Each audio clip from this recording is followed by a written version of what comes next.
Il existe des questions que ni le temps, ni les outils plus loin les plus précis de l'humanité n'ont su dissiper. Elles flottent comme des brumes anciennes, suspendues entre ce que nous croyons savoir et ce que nous ne pouvons pas comprendre. Les laboratoires, les télescopes, les navires de recherche se sont penchés sur elles, mais leurs réponses se dérobent, comme des ombres au crépuscule. Certaines sont gravées dans la pierre depuis des millénaires, d'autres sont nées hier dans le silence d'une expérience. Toutes partagent la même étrange force. Elles résistent inlassablement à nos explications. Et dans cette résistance, à Trondheim, elle semble chuchoter qu'il existe encore des zones de la réalité où la science n'a pas de carte. C'est là que commence notre voyage. Parmi toutes les énigmes qui déroutent encore la science, celles venues du ciel ont toujours eu une résonance particulière. L'espace, avec son silence immense, semble parfois parler dans un langage que nous ne savons pas encore lire. Depuis que l'humanité a dressé ses premières antennes vers les étoiles, elle a capté des murmures étranges, des pulsations régulières, des éclats soudains. Certains trouvent des explications simples, interférences, pulsars, sursautes gamma, mais d'autres, plus rares, demeurent sans réponse. Le premier de ces mystères marquants fut enregistré en août 1977. Ce soir-là, l'astronome Jerry Heyman, analysant les données du radiotélescope Big Ear dans l'Ohio, remarqua un signal d'une intensité inhabituelle. Il dura exactement 72 secondes, puis s'éteignit. Sa source semblait provenir d'une région précise de la constellation du Sagittaire, loin de tout émetteur humain connu. Sur la copie papier des relevés, Heyman encercla la série de chiffres et de lettres correspondant au pic d'intensité et griffonna un simple mot « Wow ». Depuis, ce signal reste connu sous le nom de Wow Signal. Des décennies plus tard, malgré des campagnes d'observation répétées, il ne fut jamais réentendu. Les hypothèses abondent, un phénomène astrophysique rare, une émission lointaine d'une civilisation inconnue, ou encore un reflet singulier d'un objet proche. Mais rien n'a jamais pu être confirmé. Le mystère tient surtout à son isolement. Un seul événement, sans aucun écho dans le temps, comme un mot unique prononcé dans un langage perdu. Ce ne fut pas le seul message énigmatique que l'espace nous adressa. Dans les années 2000, un autre phénomène capta l'attention. Les sursauts radio rapides, ou FRB, Fast Radio Bursts. Ces éclairs d'ondes radio extrêmement brefs, quelques millisecondes à peine, libèrent pourtant une énergie colossale, comparable à celle produite par le Soleil en un jour entier. Leur origine est encore discutée. Étoiles à neutrons magnétiques, collisions cosmiques ou sources artificielles au-delà de notre compréhension. La première détection eut lieu en 2007, presque par hasard, dans les données archivées d'un radiotélescope australien. Depuis, des dizaines d'autres ont été identifiés, certains provenant de milliards d'années-lumière. Ce qui déroute encore davantage, c'est qu'un petit nombre de ces FRB se répètent, des rafales provenant d'un même point du ciel à intervalles irréguliers. Cela suggère que leur source n'est pas un cataclysme unique, mais un phénomène durable capable de produire ces émissions à plusieurs reprises. Dans l'esprit de certains chercheurs, cette régularité ouvre la porte à des scénarios audacieux, même si la prudence scientifique exige de chercher d'abord des explications naturelles. L'espace, pourtant, n'est pas avare de bizarreries qui se glissent entre nos équations. Dans les années 1960, avant même que les pulsars ne soient identifiés comme des étoiles à neutrons tournant rapidement, les premières émissions régulières qu'ils produisaient furent si précises qu'elles furent baptisées, de façon presque ironique, LGM, Little Green Men. Ces battements d'ondes radio semblaient émaner d'une régularité presque mécanique, ce qui fit naître brièvement l'idée qu'ils pouvaient être artificiels. Ce ne fut pas le cas, mais l'épisode montra combien il est facile de confondre la précision de la nature avec celle de l'ingénierie. Il y a aussi les signaux qui défient notre persistance. Certains radiotélescopes captent des émissions étranges une seule fois, puis plus jamais. Des blips isolés, si rapides que l'on se demande s'ils ont vraiment existé. Les astrophysiciens les surnomment parfois des signaux orphelins. Leur étude est frustrante. Sans répétition, il est presque impossible de les analyser. Pourtant, leur rareté même leur donne une valeur particulière, comme si l'univers laissait tomber, de temps en temps, un indice délibérément incomplet. Au-delà des ondes radio, d'autres formes de messages cosmiques demeurent énigmatiques. Les rayons cosmiques ultra-énergétiques, par exemple, frappent notre atmosphère avec une force que nous avons du mal à expliquer. certaines particules observées, comme l'événement surnommé Oh My God en 1991, possédaient une énergie telle qu'aucune source connue dans l'univers ne semblait capable de les produire. Ces particules solitaires, surgissant des confins du cosmos, sont elles aussi des messagères dont le sens nous échappe. La fascination que nous éprouvons pour ces signaux tient autant à leur étrangeté qu'à leur isolement. Dans notre vie quotidienne, la communication suppose une suite. Ces énigmes posent une question plus large. Cherchons-nous au bon endroit et de la bonne manière ? Nos instruments sont conçus pour détecter ce que nous savons déjà mesurer. Mais si une intelligence étrangère, naturelle ou consciente, utilisait un mode de communication radicalement différent, il est possible que nous ne percevions qu'une ombre affaiblie de son message, un écho imparfait. Les recherches actuelles, regroupées sous le nom de SETI, Search for Extraterrestrial Intelligence, combinant désormais radioastronomie et nouvelles approches optiques ou infrarouges. On tente même d'explorer la possibilité de technosignatures plus subtiles, variations de lumière artificielle, traces de structures colossales autour d'étoiles ou anomalies chimiques dans l'atmosphère de planètes lointaines. Ces efforts élargissent notre champ de perception, mais chaque progrès révèle surtout l'ampleur de ce que nous ignorons encore. Peut-être que ces signaux ne sont pas des appels, mais des accidents, des coïncidences cosmiques, des résonances naturelles qui n'ont pas été façonnées pour être comprises.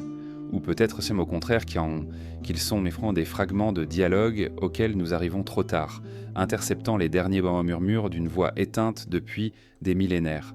Il est fascinant de penser que, dans l'infini, la distance devient aussi une machine à voyager dans le temps.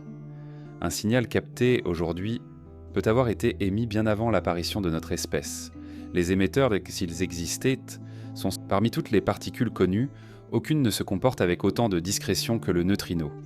On l'a surnommé Pacune, mais la particule fantôme, non par exagération poétique, mais parce qu'elle traverse presque tout sans laisser de traces.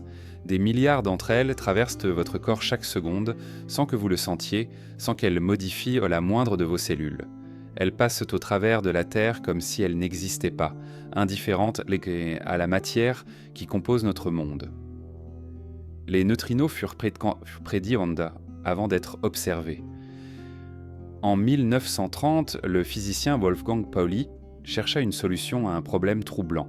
Dans certaines désintégrations radioactives, l'énergie totale semblait manquer. Les lois fondamentales de la conservation de l'énergie étaient menacées.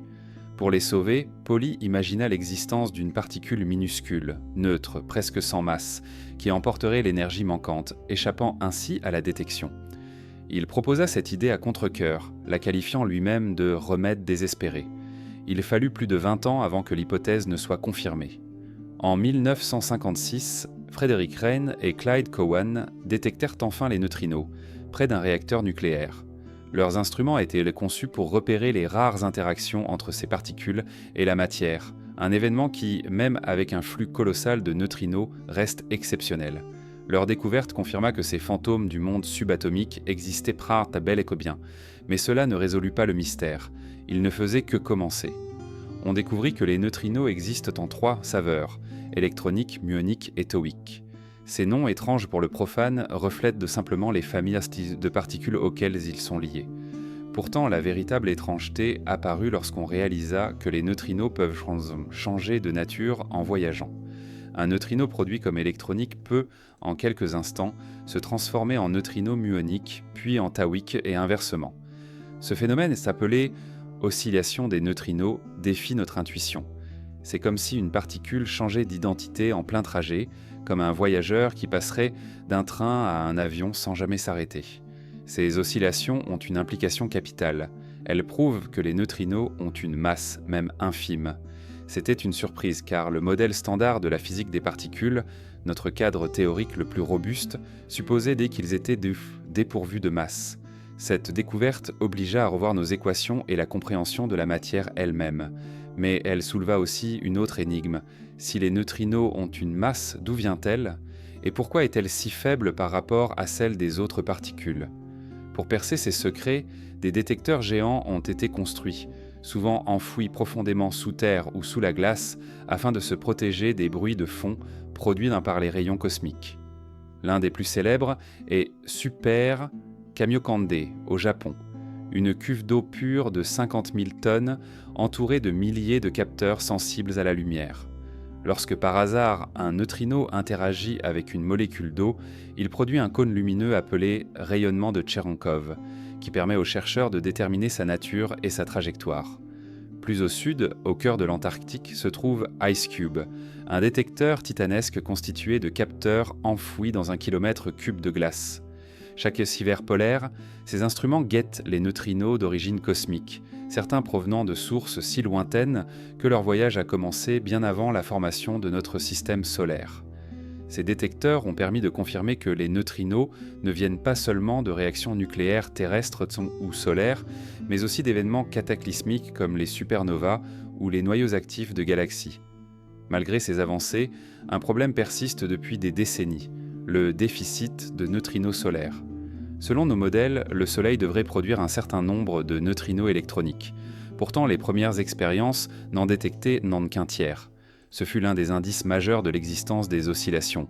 Mais même aujourd'hui, les détails précis de ce processus restent difficiles à saisir. La question de savoir si d'autres types de neutrinos, dits de stériles, existent encore, hante la recherche. Ces neutrinos hypothétiques interagiraient encore moins. Les neutrinos sont aussi liés à un autre mystère cosmologique.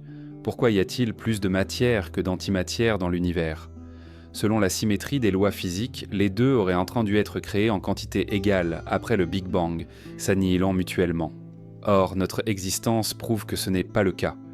Certains physiciens pensent aller que les neutrinos, par un processus subtil de violation de symétrie, pourraient avoir joué un rôle clé dans ce déséquilibre, permettant à la matière de dominer. Ces particules ont aussi un lien inattendu avec l'observation des phénomènes violents du cosmos. Lorsqu'une supernova explose, elle libère en quelques secondes une immense quantité de neutrinos. En 1987, l'explosion d'une étoile dans le grand nuage de Magellan permit à plusieurs détecteurs terrestres de capter un flot soudain de ces messagers fantômes.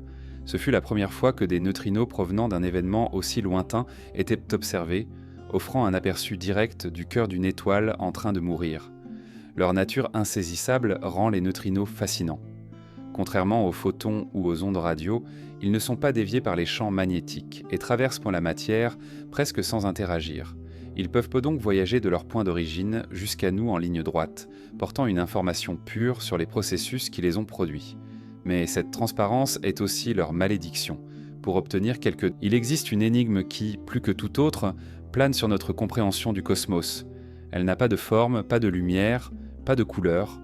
Pourtant, sans elle, les galaxies s'effondreraient, les étoiles se disperseraient dans le vide et la structure même de l'univers se dissoudrait. On l'appelle matière noire, non parce qu'elle serait faite d'obscurité, mais parce qu'elle échappe à toute observation directe. C'est une absence qui agit comme une présence, un vide qui sculpte la réalité. Son histoire commence au début du XXe siècle, dans le silence des montagnes suisses. L'astronome Fritz Zwicky, étudiant les galaxies de l'amas de Coma, constata un déséquilibre. Les galaxies tournaient si vite autour de leur centre commun qu'elles auraient vraiment dû se disperser dans l'espace. Selon les lois de Newton, la masse visible, étoiles, gaz, poussière, était insuffisante pour maintenir cet ensemble gravitationnel. Il conclut qu'une masse invisible devait les retenir, une matière inconnue, bien plus abondante que celle que nous voyons. À l'époque, l'idée fut accueillie avec scepticisme. Peut-être les observations étaient-elles erronées ou les lois de la gravité incomplètes. Mais dans les décennies qui suivirent, d'autres preuves s'accumulèrent. Dans les années 1970, Vera Rubin, observant la rotation des galaxies spirales, remarqua un phénomène étrange. Au lieu de ralentir à mesure qu'on s'éloignait du centre, la vitesse des étoiles restait constante. C'était comme si une masse invisible entourait chaque galaxie, formant un halo dont l'influence s'étendait bien au-delà des régions lumineuses. Cette matière invisible ne se manifeste qu'à travers la gravité. Elle n'émet ni n'absorbe de lumière, ne produit aucune des radiations que nous savons détecter. Pour la voir, les astrophysiciens utilisent donc des méthodes indirectes. Ils observent la façon dont sa gravité déforme la lumière des objets lointains. C'est l'effet de l'anti gravitationnel prédit par Einstein. Un amas de matière, visible ou non, courbe l'espace autour de lui et donc la trajectoire des rayons lumineux qui le traversent. Les images du télescope Hubble ont révélé ces distorsions subtiles, confirmant que des masses invisibles sont bien présentes, massives et omniprésentes. Aujourd'hui, les calculs suggèrent que la matière noire représente environ 85% de la masse totale de l'univers. Cela signifie que tout ce que nous voyons, étoiles, planètes, nébuleuses, gaz interstellaires, n'est qu'une petite fraction de ce qui existe réellement. C'est comme si nous flottions à la surface d'un immense océan, ignorant presque tout de sa profondeur. La question de sa nature divise les chercheurs. Plusieurs hypothèses coexistent, parfois concurrentes, parfois complémentaires. L'une des plus populaires propose que la matière noire soit composée de particules encore inconnues, comme les WIMPs, Weakly Interacting Massive Particles, massives mais presque indétectables, car interagissant très faiblement avec la matière ordinaire. D'autres modèles évoquent les actions, particules hypothétiques extrêmement légères, ou encore des neutrinos massifs. Pour les trouver, des expériences souterraines scrutent l'invisible. Des détecteurs enfouis à plus d'1 kilomètre sous terre, protégés des radiations cosmiques, attendent le rare impact d'une particule de matière noire sur un noyau atomique. Dans les laboratoires de Gran Sasso en Italie ou dans les mines profondes du Dakota du Sud, ces dispositifs reposent enfin dans un silence quasi absolu, enregistrant chaque minuscule fluctuation susceptible de trahir la présence de cette matière insaisissable. Jusqu'ici, aucun signal concluant n'a émergé, mais chaque année, les instruments deviennent plus sensibles, élargissant le champ de l'invisible. Il existe aussi une autre piste, peut-être que la matière noire n'existe pas. Certains physiciens proposent que ce soit notre compréhension de la gravité qui soit incomplète. Des théories comme la Hammond, Modified Newtonian Dynamics, suggèrent que les lois newtoniennes, ou même la relativité générale, pourraient nécessiter des ajustements à grande échelle. Dans ce scénario, l'effet que nous attribuons à une masse invisible serait en réalité dû à des lois physiques différentes de celles que nous connaissons. Mais ces modèles, bien qu'intrigants, peinent à expliquer l'ensemble des observations, notamment celles liées au rayonnement cosmique fossile. Car la matière noire ne laisse pas seulement sa marque dans la dynamique des galaxies, elle est inscrite dans le fond diffus cosmologique. Certaines simulations cosmologiques permettent aux puissamètres de visualiser cet univers invisible. Dans ces modèles numériques, la matière noire forme une gigantesque toile cosmique, d'immenses filaments qui s'étendent sur des centaines de millions d'années-lumière, reliant entre eux des nœuds où se concentrent les galaxies. Ce réseau invisible est la charpente sur laquelle la matière ordinaire s'accroche, donnant naissance aux formes que nous observons. Pourtant, malgré ces indices convergents, nous restons dans l'obscurité. La matière noire se comporte comme un acteur invisible sur une scène cosmique. Nous voyons les mouvements des autres acteurs, nous sentons son influence dans la chorégraphie, mais nous ne pouvons distinguer sa silhouette. Elle échappe à nos instruments comme l'ombre échappe à la main qui veut la saisir. L'absence de détection directe, malgré des décennies de recherche, suscite un mélange de frustration et de fascination. Chaque échec renforce l'idée que nous poursuivons quelque chose qui pourrait ne pas être ce que nous imaginons. Et pourtant, les indices indirects sont si puissants qu'il est difficile d'envisager un univers qui s'en passerait. Cette tension entre certitude mathématique et ignorance empirique donne à la matière noire un caractère presque mythologique. Elle nous rappelle que la science, même armée des outils les plus précis, avance souvent dans la pénombre. Nos théories peuvent dresser la carte d'un territoire que nous ne pouvons pas encore fouler. Dans cette obscurité, une question se dessine. Et si ce que nous appelons matière noire était en réalité une multitude de choses différentes, un mélange de particules inconnues, de phénomènes gravitationnels inédits, peut-être même de dimensions supplémentaires que nous ne percevons pas ? Certaines théories issues de la physique des cordes ou de la cosmologie quantique laissent entrevoir cette possibilité vertigineuse. L'univers que nous voyons ne serait qu'une projection partielle d'une réalité plus vaste. Les chercheurs poursuivent leur travail, multipliant les approches. Des télescopes spatiaux comme Euclide ou le Vera Rubin. Depuis des siècles, les témoignages s'accumulent. Des sphères lumineuses, parfois de la taille d'un poing, parfois grandes comme un ballon, flottent dans l'air, glissent au ras du sol ou tournoient au milieu des nuages d'orage. Elles apparaissent soudainement, parfois dans le silence, parfois accompagnées d'un grondement sourd, et disparaissent en quelques secondes, éclatant dans une petite détonation ou s'éteignant comme si elles n'avaient jamais existé. Ce phénomène que l'on appelle éclair en boule ou foudre globulaire reste l'un des plus insaisissables que la nature nous offre. Les descriptions varient, mais certaines constantes reviennent. Les témoins parlent d'une lumière chaude, souvent blanche, jaune ou orangée, parfois bleutée, se déplaçant lentement, comme guidée par une intention. Certains jurent avoir vu ces sphères pénétrer à travers une fenêtre fermée ou glisser le long d'un mur sans le brûler. D'autres racontent qu'elles ont explosé brutalement, laissant derrière elles une odeur de soufre ou d'ozone. Le phénomène en a été rapporté sur tous les continents et à toutes les époques, bien que sa rareté rende chaque observation précieuse et presque anecdotique aux yeux de la science. Pendant longtemps, la foudre en boule fut reléguée au rang des illusions visuelles ou des légendes populaires. Les scientifiques du XIXe siècle doutaient de son existence, faute de preuves directes. Pourtant, les récits étaient trop nombreux et trop cohérents pour être ignorés. Même des figures respectées, comme le physicien Nikola Tesla, s'y intéressèrent, cherchant à reproduire les faits dans leur laboratoire. Ce n'est qu'au XXe siècle que l'on commença à envisager sérieusement que ces sphères pouvaient être réelles. Les orages, avec leurs champs électriques colossaux, semblaient en être le contexte privilégié. Pourtant, certaines apparitions eurent lieu par temps clair ou à l'intérieur de bâtiments sans lien direct avec une tempête. Ce paradoxe contribua à entretenir le mystère.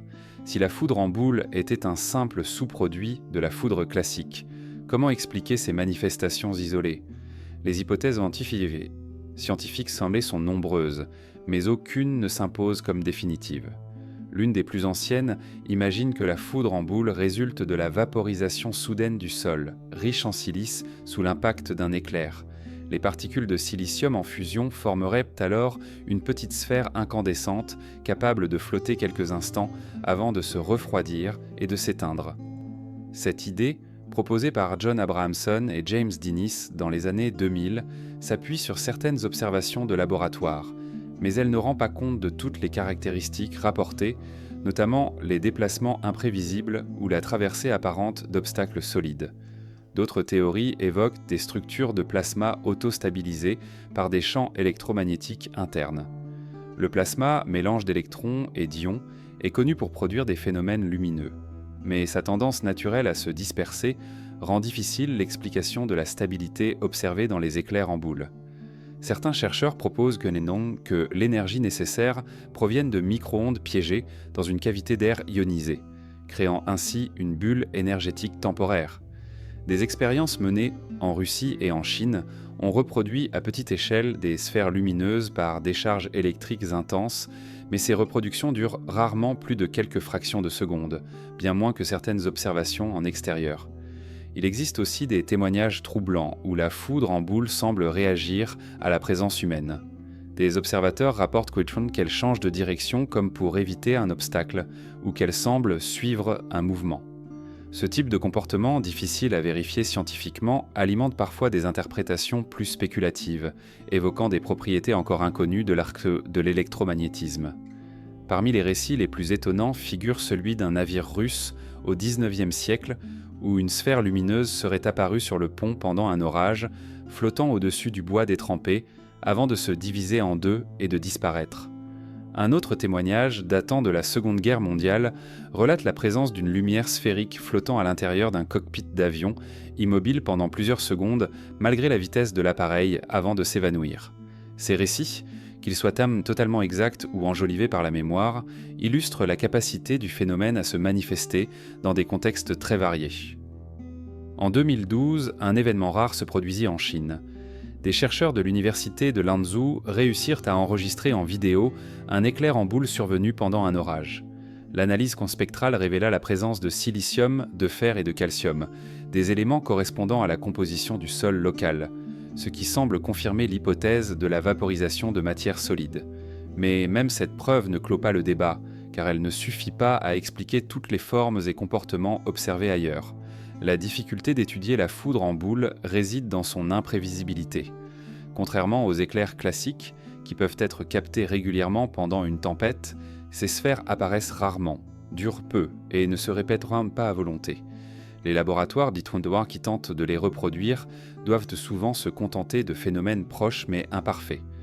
L'impossibilité de les recréer fidèlement limite la compréhension de leurs mécanismes exacts. Certaines approches théoriques vont plus loin, évoquant des phénomènes exotiques liés à la physique quantique ou à des interactions encore inconnues entre la matière et les champs électromagnétiques. Dans ces scénarios, les éclairs en boule pourraient être des manifestations visibles d'effets physiques rares, qui n'apparaissent que lorsque plusieurs conditions très précises sont réunies. Leur dimension mystérieuse se nourrit aussi de leur aspect visuel. Une boule de lumière qui se déplace lentement, flottant dans l'air, évoque presque un objet vivant ou du moins animé d'une cohérence propre. Les récits décrivent donc souvent une impression d'étrangeté, voire d'inquiétude chez les témoins.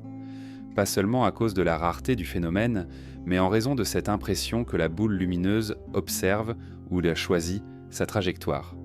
La culture populaire s'est emparée de cette image, liant parfois la foudre en boule à des récits d'ovnis ou de manifestations surnaturelles. Pourtant, la prudence scientifique exige de chercher d'abord des explications naturelles, même si elles restent partielles. Dans cette tension entre le rationnel et l'inexpliqué, la foudre en boule garde son statut d'énigme, oscillant entre la curiosité de laboratoire et la fascination instinctive. Les éclairs en boule, par leur nature même, se tiennent à la frontière de ce que nous savons et de ce que nous pouvons vérifier. Ils rappellent que le monde physique, même observé depuis des siècles, recèle encore des poches d'inconnus qui résistent à nos modèles. Et dans cet inconnu, on retrouve parfois des échos venus d'autres lieux. Dans certains déserts du monde, là où l'horizon se dilue dans la chaleur et la poussière, il existe des pierres qui semblent posséder une voix. Elles ne parlent pas comme les hommes, mais elles émettent un son profond, vibrant, qui résonne dans l'air sec et s'insinue dans la poitrine de celui qui l'entend. Ces pierres mantas chantantes sont l'un de ces phénomènes rares, où la frontière entre la science et la sensation devient floue. Elles ne se contentent non pas de renvoyer un écho. Elles produisent un chant, parfois grave et continu, parfois pulsé, comme si le vent ou les mains humaines réveillaient une mémoire enfouie dans la roche. Les premiers récits de ces pierres remontent à l'Antiquité. Dans le désert du Sahara, les tribus nomades connaissaient certains affleurements rocheux capables de résonner lorsqu'on les frappait. Elles leur prêtaient des qualités mystiques, imaginant que des esprits anciens habitaient leur cœur minéral. De l'autre côté du monde, en Australie, certaines communautés aborigènes utilisaient des pierres résonantes comme instruments rituels, intégrés à des cérémonies où le son avait pour rôle d'ouvrir un passage entre le monde physique et le monde des ancêtres. D'un point de vue scientifique, ces pierres possèdent des propriétés acoustiques particulières. Souvent riches en quartz ou en minéraux cristallins, elles vibrent à des fréquences précises lorsque l'on exerce une force sur elles. Leur forme, leur densité, la manière dont elles sont fixées au sol et même la température ambiante influencent cette vibration. Certaines d'entre elles, isolées sur le sable, agissent comme des caisses de résonance naturelle, amplifiant le son jusqu'à ce qu'il soit audible à plusieurs dizaines de mètres. Les géologues ont étudié des sites comme les Singing Rocks du désert de Kalahari ou certaines formations de la vallée de la Mort en Californie. Là, il suffit parfois de marcher sur certaines dalles pour déclencher un grondement sourd, presque organique. Dans d'autres endroits, un simple coup sec avec une pierre ou un bâton libère un son clair, métallique ou grave. Ce phénomène est lié à la capacité de la roche à stocker et restituer l'énergie vibratoire. Les minéraux cristallins, comme le quartz, sont particulièrement aptes à transmettre ces ondes internes. Il existe cependant des cas où l'origine du son reste plus difficile à cerner. Dans certaines zones du Tibet ou de l'Inde, des roches situées en altitude émettent des sons légers mais continus, comme un bourdonnement, lorsque le vent les traverse. Ce n'est pas seulement le frottement de l'air qui produit ce chant, mais un ensemble complexe d'interactions entre les micro-fissures, la structure interne de la pierre et la résonance de l'environnement immédiat. C'est un peu comme si chaque bloc de roche avait sa propre signature sonore, dépendante de millions d'années d'histoire géologique. L'effet produit sur ceux qui les entendent est souvent déroutant. Les témoins parlent d'un son qui semble venir de l'intérieur de soi, tant les basses fréquences traversent le corps. Dans certains cas, les vibrations peuvent même être ressenties seulement sous les pieds. Ce caractère immersif donne au phénomène une dimension presque hypnotique. Les cultures anciennes l'avaient compris et intégré en ondes ces sons dans leurs mythes. Pierres habitées que par des esprits, portail vers d'autres mondes, voies de divinités ou d'ancêtres. En 1890, un explorateur britannique traversant une région reculée du Yémen mentionna dans son journal avoir été guidé par des habitants jusqu'à un cercle de pierres qui, frappées l'une contre l'autre, produisaient un son semblable à celui d'un gong lointain. Il nota que la communauté locale considérait ces pierres comme un moyen d'appeler la pluie, bien que personne ne puisse expliquer pourquoi elles chantaient pendant. Un siècle plus tard, des géophysiciens étudiant ces mêmes pierres confirmèrent qu'elles étaient recomposées d'un type particulier de basalte, riche en inclusions minérales qui augmentaient leur capacité de résonance. Mais le mystère ne réside pas uniquement dans la physique des pierres, il se niche aussi dans la façon dont certaines de ces formations semblent s'accorder avec l'environnement, produisant un son qui n'existe que dans un contexte précis. Des expériences ont montré que des pierres transportées hors de leur site d'origine perdaient parfois leur voix, comme si l'écho ne pouvait naître que dans le lieu qui les avait façonnées. Cela suggère que le chant est le résultat d'un équilibre fragile entre la composition minérale, la forme de la pierre et les caractéristiques acoustiques du paysage.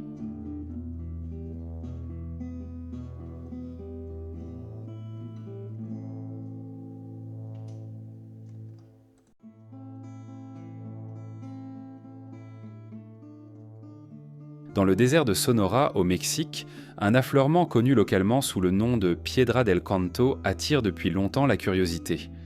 Isolée sur une plaine rocailleuse, cette pierre émet un son grave lorsque l'on tape dessus, mais seulement au lever du soleil lorsque la température de sa surface change rapidement. Les scientifiques pensent que cette particularité est due à des variations microscopiques de tension dans la roche provoquées par la dilatation thermique qui optimise temporairement sa résonance. Pour les habitants, cependant, il s'agit simplement d'un signe que la pierre s'éveille avec le jour. Ces phénomènes rappellent que le son n'est pas uniquement l'affaire de l'air et des cordes vocales. La Terre elle-même, dans certaines conditions, peut produire des vibrations organisées, capables de toucher l'oreille humaine. Les pierres chantantes sont, d'une certaine manière, les instruments d'un orchestre naturel dont nous ne comprenons encore qu'une petite partie de la partition. Il existe un parallèle intéressant avec d'autres curiosités acoustiques de la nature, comme les dunes chantantes. Dans certains déserts, lorsque le sable sec glisse sur une pente, il produit un bourdonnement continu, dont la hauteur et la durée dépendent de la taille des grains et de leur pureté minérale. Ce chant du sable, connu depuis des siècles par les caravanes, pourrait partager certaines caractéristiques physiques avec celui des pierres résonantes, friction, vibration et résonance dans un milieu particulier. Et pourtant, malgré les explications partielles, le mystère persiste, car entendre une pierre chanter, c'est faire l'expérience d'un phénomène qui dépasse la simple curiosité scientifique. C'est percevoir une voix qui semble venir d'un temps antérieur aux hommes, façonnée par des siècles d'érosion, de chaleur, de pression et de silence. Pour le chercheur, la question reste ouverte. Combien d'autres pierres, dans des lieux reculés, attendent d'être découvertes, portant en elles un son unique qui n'a peut-être pas encore été entendu? Dans l'immensité des déserts, il est possible que certaines chantent encore, au passage du vent ou sous le pas d'un voyageur, avant de replonger dans le silence pour des années. Et lorsque l'on quitte ces étendues minérales où les voix viennent de la terre elle-même, il est difficile de ne pas penser au mystère qui se cache sous l'horizon liquide, dans des lieux où aucun pas humain ne peut aller. Dans ces profondeurs interdites, la nature réserve d'autres secrets, plus sombres encore, que l'on ne peut atteindre qu'avec les mains. À l'extrême ouest de l'océan Pacifique, là où les plaques tectoniques se rencontrent dans un lent affrontement, se trouve un abîme qui semble ne pas avoir été créé pour accueillir la vie. La fosse des Mariannes est la plus profonde tranchée, connue sur notre planète. Elle s'enfonce à près de 11 000 mètres sous la surface, dans une obscurité et une pression telles qu'aucun plongeur humain ne pourrait y survivre. Ce lieu, plus lointain de nous que l'espace orbital, reste en grande partie inexploré. La surface de l'océan au-dessus de la fosse paraît calme, presque indifférente à ce qui se cache en dessous. Mais descendre vers ces profondeurs, c'est franchir des frontières invisibles. La lumière disparaît rapidement, avalée par l'eau en quelques centaines de mètres. La température chute, les couleurs s'effacent, remplacées par un noir absolu. La pression augmente de manière implacable. À la profondeur maximale, elle dépasse 1000 fois celle de l'atmosphère au niveau de la mer, écrasant tout objet qui n'est pas spécialement conçu pour y résister. L'histoire de son exploration est récente et rare. En 1960, Jacques Piccard et Don Walsh descendirent à bord du bathyscaphe Trieste jusqu'au point le plus profond connu, le Challenger Deep. Leurs hublots ne laissaient entrevoir qu'un paysage désert, recouvert d'une fine couche de sédiments, et pourtant, à leur grande surprise, ils aperçurent un poisson plat et quelques crevettes. La vie, contre toute attente, était présente même là où la pression aurait dû rendre impossible toute structure biologique complexe. Depuis, seules quelques missions habitées ont renouvelé cet exploit. En 2012, le cinéaste et explorateur James Cameron entreprit une plongée en solitaire dans un submersible spécialement conçu. Il rapporta un environnement d'une austérité totale, dépourvu de grandes formes de vie visibles, mais ponctué de petites créatures translucides adaptées à un milieu que nous ne pouvons qu'imaginer. Les caméras et capteurs enregistrèrent des données précieuses documentant sur la chimie de l'eau et la composition du fond, mais la plupart des questions restèrent sans réponse. La fosse des Mariannes n'est pas qu'un gouffre physique, c'est aussi un réservoir de mystères biologiques. Les créatures qui y vivent, amphipodes, holothuries, bactéries extrémophiles, possèdent maintenant des adaptations qui définissent notre compréhension. Leurs membranes cellulaires sont renforcées contre la pression, leurs enzymes fonctionnent dans des conditions qui dénatureraient celles de toute autre espèce connue. Certaines bactéries utilisent des composés chimiques présents dans les sédiments, produisant de l'énergie dans l'obscurité totale, sans dépendre de la lumière du soleil. Ces micro-organismes intéressent particulièrement les astrobiologistes. Les conditions extrêmes de la fosse ressemblent à celles que l'on pourrait rencontrer sous les océans gelés de lune, comme Europe ou Encelade, où la vie pourrait exister loin de toute lumière, nourrie par des sources chimiques. Comprendre comment ces formes de vie terrestres survivent pourrait nous aider à reconnaître la vie ailleurs dans le système solaire. Mais la fosse recèle aussi des phénomènes encore plus étranges. Des enregistrements acoustiques réalisés par la NOAA ont capté des sons puissants et inconnus, certains surnommés The Western Pacific Biotwang, mêlant basses vibrations et tonalités aiguës. Leur origine n'est pas claire.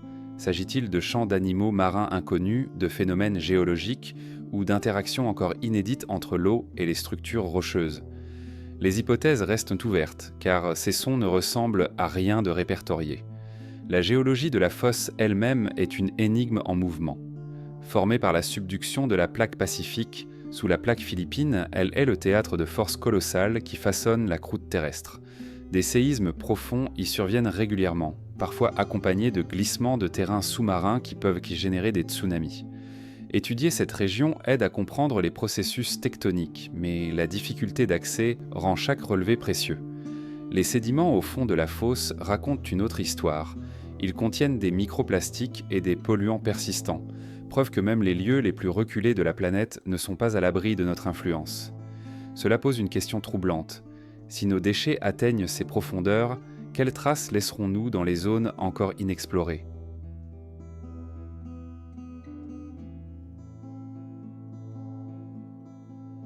Il existe également des zones de la fosse où l'eau est enrichie en fluides hydrothermaux. Ces suintements, riches en minéraux, créent des oasis chimiques où prospèrent des communautés microbiennes particulières. Ces systèmes rappellent ceux que l'on trouve près des cheminées hydrothermales à des profondeurs moindres, mais ici, les conditions sont encore plus extrêmes. Leur étude pourrait révéler des cycles biochimiques inconnus, capables de fonctionner dans des environnements qui nous paraissent hostiles. Certaines missions robotisées ont rapporté des images étranges, structures gélatineuses flottant dans l'obscurité, mouvements rapides à la limite des caméras, silhouettes difficilement identifiables. La faible visibilité et la lenteur des manœuvres rendent l'identification incertaine. Mais ces apparitions alimentent l'idée que des espèces encore inconnues d'un peuple de ces profondeurs. Pour les biologistes marins, la fosse des Mariannes est à la fois un défi et une promesse. Elle exige des technologies sophistiquées, capables de résister à des pressions extrêmes, mais offre la possibilité de découvrir des formes de vie totalement nouvelles. Les ingénieurs conçoivent des drones autonomes, qui pourront un jour explorer ces zones pendant des mois, envoyant des données en continu, cartographiant chaque recoin du fond marin. Pourtant, même avec ces outils, une partie de la fosse restera peut-être à jamais hors de portée. Les contraintes techniques, le coût exorbitant et l'immensité du lieu font que notre connaissance avancera lentement, par touches isolées. Cette lenteur nourrit un certain mystère. Il se pourrait que la fosse des Mariannes conserve pour toujours des secrets que nous ne ferons qu'effleurer. Dans l'imaginaire, ces abysses Molly sont souvent associés à la peur. Peur de l'inconnu, peur de ce qui pourrait se cacher dans l'obscurité totale. Mais pour les scientifiques qui s'y intéressent, c'est une fascination patiente, alimentée par chaque donnée, chaque image. Ce qui est sûr, c'est que cet endroit, inaccessible à l'œil nu, est une archive vivante des forces qui ont façonné notre planète. Et si les profondeurs de la fosse nous rappellent combien la vie peut s'adapter aux limites les plus extrêmes, il existe d'autres mystères, plus secs, figés dans le temps, qui résistent eux aussi à la décomposition et au passage des siècles.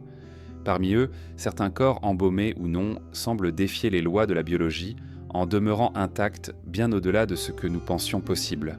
C'est à ces momies qui ne se décomposent pas. Il existe des corps humains qui semblent échapper au destin commun de toute chair, la lente désagrégation sous l'action du temps, des bactéries et des éléments.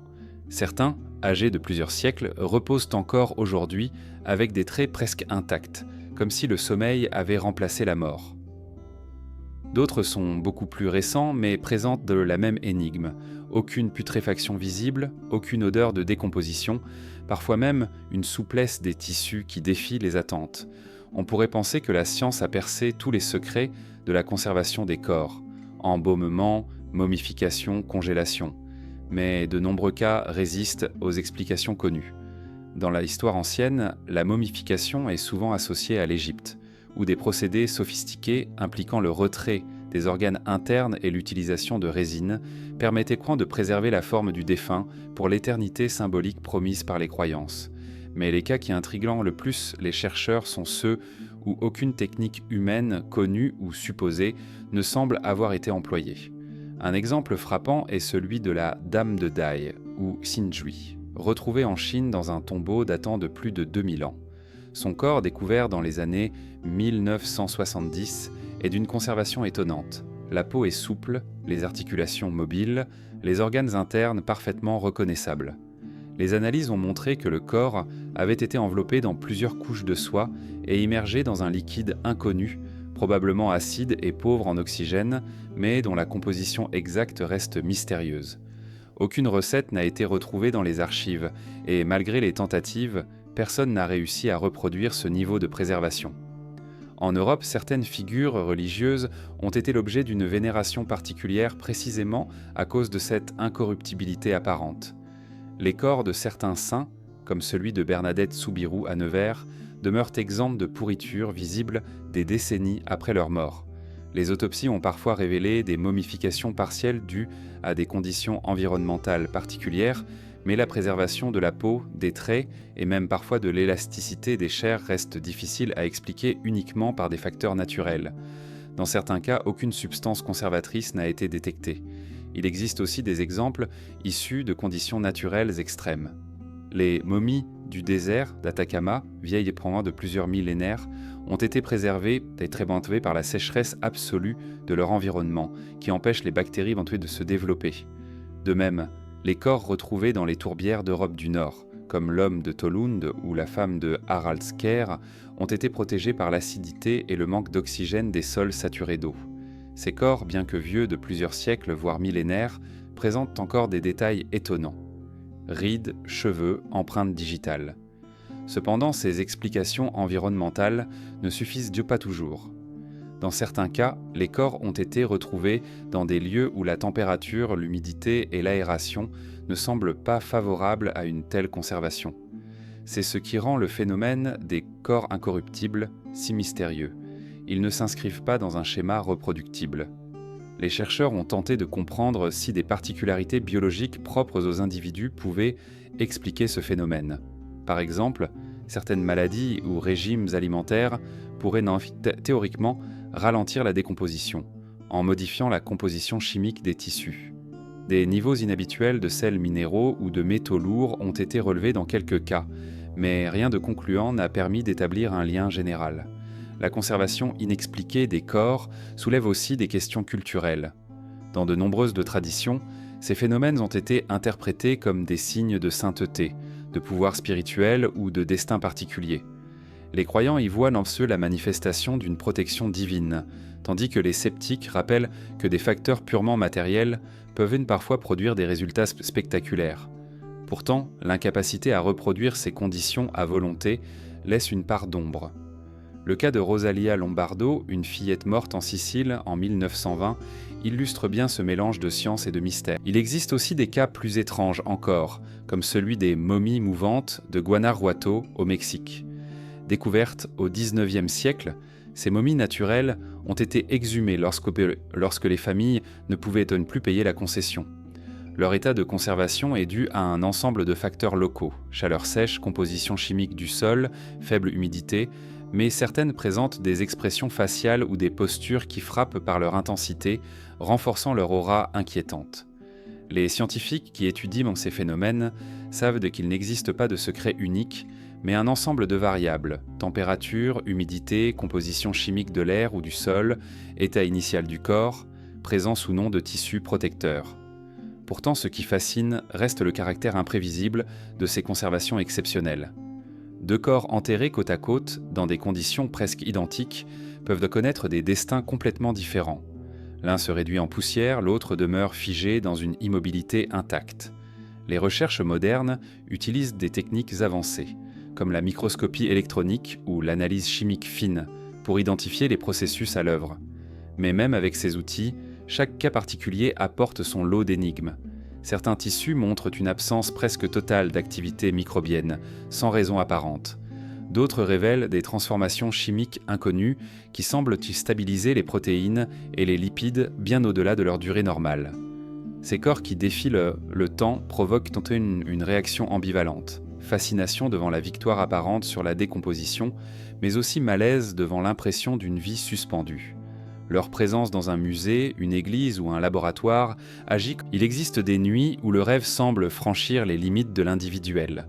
Des nuits où deux personnes, parfois séparées par des milliers de kilomètres, racontent au matin avoir vu les mêmes paysages, rencontré les mêmes visages, traversé les mêmes événements.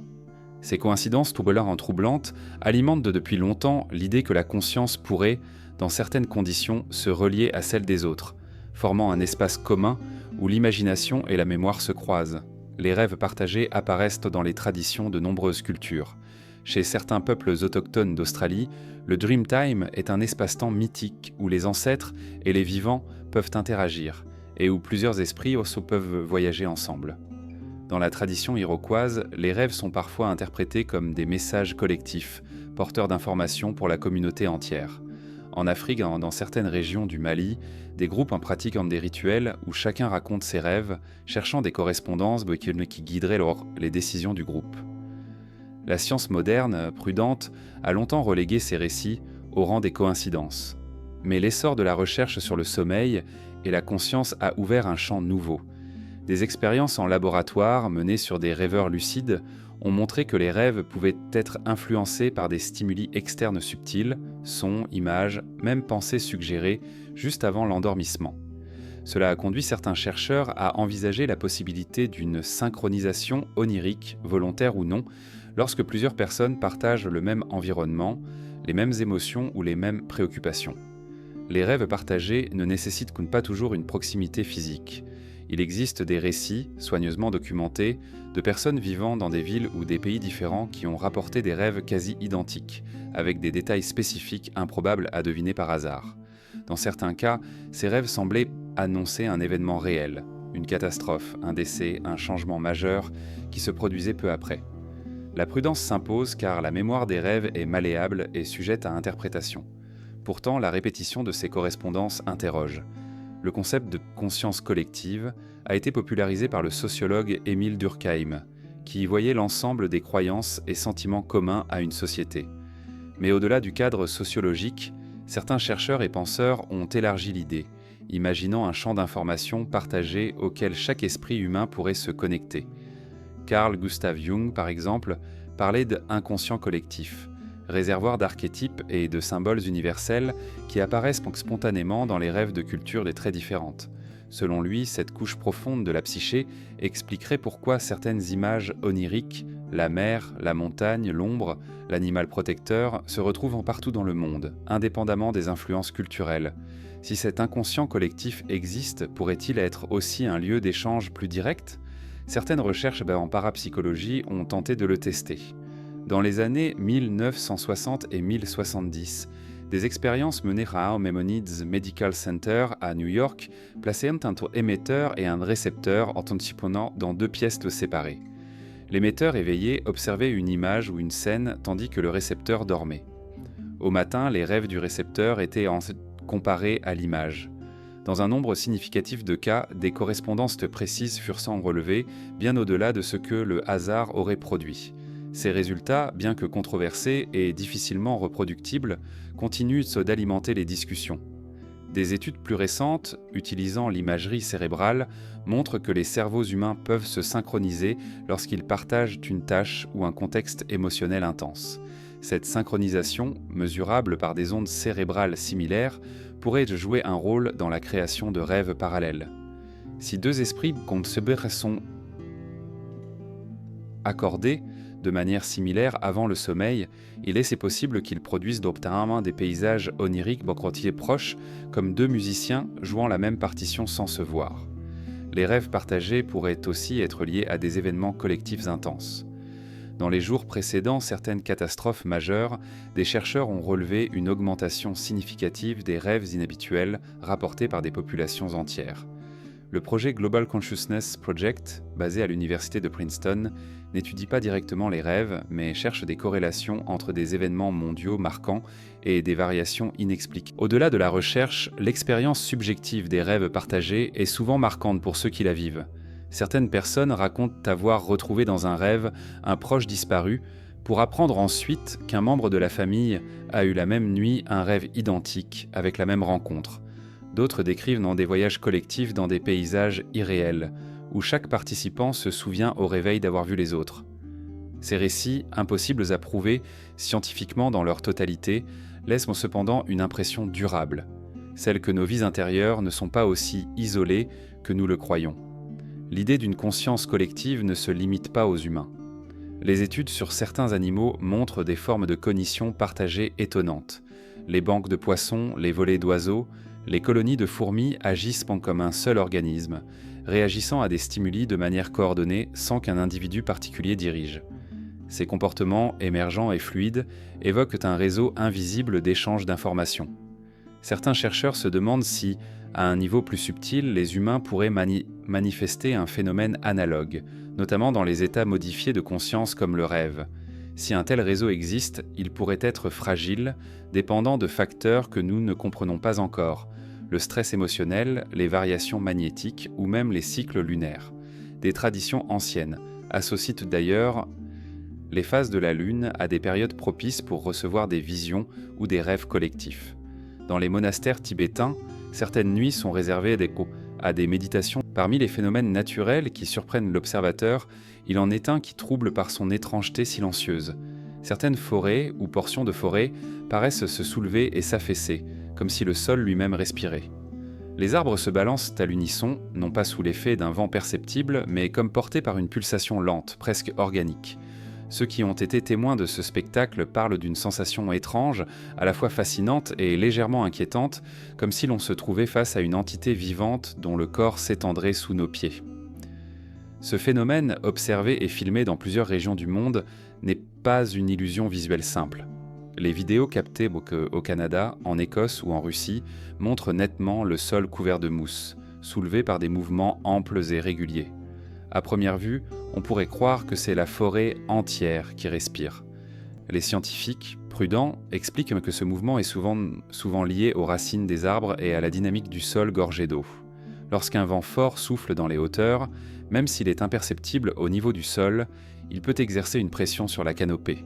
Les racines, prises dans un sol meuble ou saturé, agissent alors comme des leviers, soulevant et abaissant la surface autour d'elles.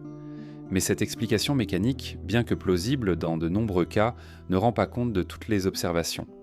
Dans certains sites, aucun vent mesurable n'était présent au moment des mouvements, et les oscillations semblent être trop régulières pour n'être que le fruit d'un hasard météorologique. Certains chercheurs évoquent alors l'influence de variations de la nappe phréatique ou de mouvements souterrains, liés à des cycles géologiques ou hydrologiques. Les sols tourbeux, en particulier, peuvent se dilater et se contracter en fonction de la pression de l'eau qu'ils contiennent, produisant un effet visuel proche d'une respiration. Les forêts qui semblent se respirer nourrissent aussi des interprétations plus poétiques ou symboliques. Les cultures qui vivent en étroite relation avec la forêt y voient parfois la manifestation d'un esprit ou d'une force vitale. Chez certains peuples autochtones d'Amazonie, la forêt est considérée comme un être unique, et les mouvements du sol sont perçus comme des signes que cet être est en bonne santé ou, au contraire, en souffrance. Dans d'autres traditions, ce phénomène est associé au passage d'animaux ou d'esprits invisibles qui déplaceraient la Terre en circulant sous sa surface. La sensation sur place est singulière. Le sol, souvent couvert de végétation souple, amplifie l'impression de mouvement. On marche et l'on sent, sous la plante des pieds, un léger raffaissement suivi d'un relèvement, comme si quelque chose poussait lentement d'en dessous. Les bruits sont étouffés, la mousse absorbe les sons, et l'air semble plus dense, comme saturé d'humidité et de secret. Cette atmosphère particulière participe à l'effet de mystère, d'autant plus que le phénomène est souvent localisé. Quelques mètres plus loin, tout redevient immobile. Les biologistes rappellent que la forêt est un réseau vivant, où chaque arbre est relié aux autres par un entrelac de racines et de mycorhizes, ces champignons microscopiques qui échangent nutriments et informations. Cette toile souterraine permet à la forêt de fonctionner comme un organisme collectif.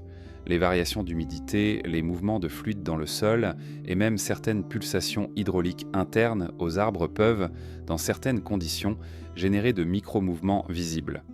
Ce réseau pourrait donc, en théorie, produire un effet rythmique perceptible à l'échelle du sol. Les observations les plus frappantes se produisent souvent après de fortes pluies, lorsque le sol est saturé et que les racines perdent une partie de leur ancrage. Dans ces moments, un simple balancement de la cime peut se répercuter sous forme d'ondes lentes qui se propagent dans la couche superficielle du sol. L'effet visuel, surtout si la surface est couverte de végétation souple comme de la mousse ou des feuilles mortes, est saisissant. On dirait vraiment une respiration lente, profonde, presque apaisée. Cependant, certains témoignages viennent brouiller cette explication purement mécanique. Des randonneurs affirment avoir vu ce mouvement en plein été sec, sans vent ni pluie récente. Dans ces cas, les hypothèses se tournent vers des phénomènes géologiques, comme de très légères déformations du terrain dues à l'activité tectonique ou à la dilatation thermique des couches souterraines.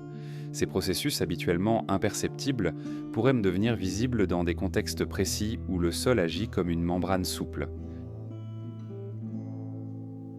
Des études en géophysique ont montré que certaines vibrations lointaines, comme celles générées par les vagues océaniques, peuvent se propager à travers la croûte terrestre et faire bouger des zones meubles à des centaines de kilomètres de la côte. Dans un sol forestier particulièrement élastique, ces micro-vibrations pourraient en produire un effet visuel amplifié, donnant l'impression que la Terre respire. L'impact psychologique de cette observation est important.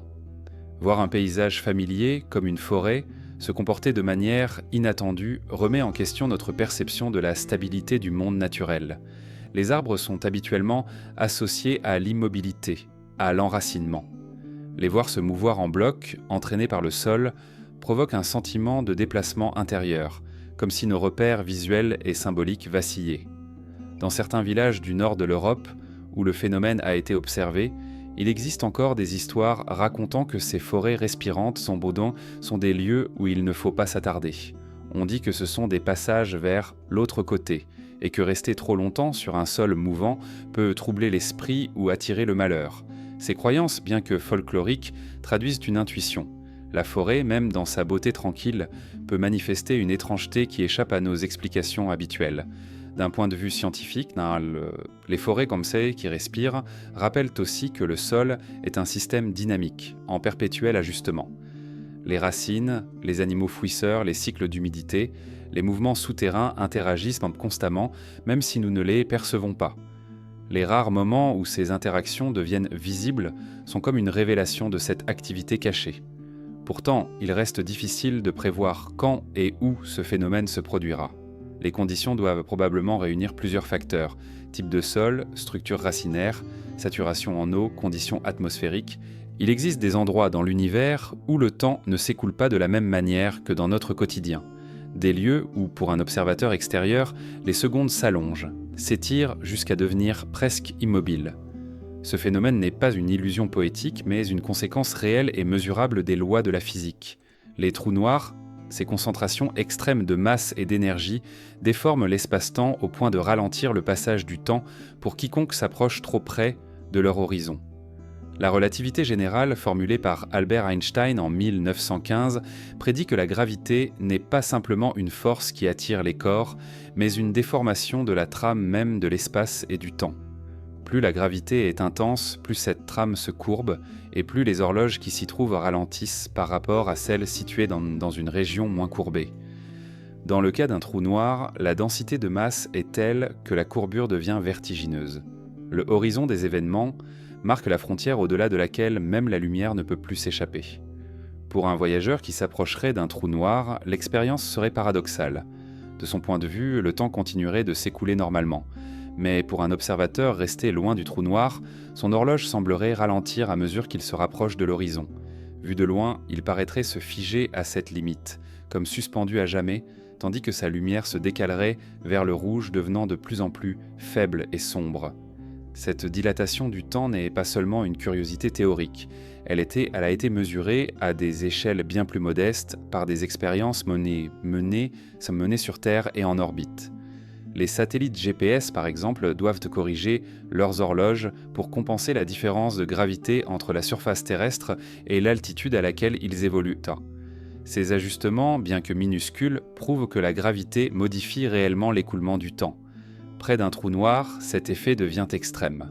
Les trous noirs stellaires, formés par l'effondrement gravitationnel d'étoiles massives, ont une taille relativement réduite, mais leur gravité est immense. Plus impressionnants encore sont les trous noirs supermassifs, logés au cœur des galaxies, contenant des millions ou des milliards de masses solaires. Autour de ces géants, la matière tourbillonne à des vitesses proches de celles de la lumière, chauffant à des millions de degrés et émettant des rayonnements intenses. C'est dans ces zones, à la frontière entre l'espace connu et l'inaccessible, que le temps se tord de manière spectaculaire. L'analogie la plus parlante est celle d'un fleuve qui s'accélère à l'approche d'une chute d'eau. Pour un nageur pris dans le courant, l'écoulement est régulier, mais vu depuis la berge, ces mouvements paraissent ralentir à mesure qu'il s'approche du vide. Sauf qu'ici, ce vide n'est pas un espace libre. C'est une limite géométrique dans la structure de l'univers, au-delà de laquelle toutes les trajectoires mènent vers une singularité centrale où nos équations cessent de fonctionner. L'une des conséquences troublantes de cette dilatation temporelle est qu'un voyageur approchant de très près un trou noir pourrait, en théorie, voir l'avenir du reste de l'univers se dérouler sous ses yeux en un laps de temps très court selon sa propre horloge. Pendant qu'il vit quelques heures ou quelques jours, des milliers, voire des millions d'années pourraient donc passer à l'extérieur. Cette idée a inspiré des récits de science-fiction, mais elle repose sur une base scientifique solide. Pourtant, approcher d'un trou noir n'est pas seulement une question de temps ralenti, c'est aussi affronter des forces de marée gravitationnelles colossales. Dans un trou noir stellaire, ces forces déchireraient un corps bien avant d'atteindre l'horizon.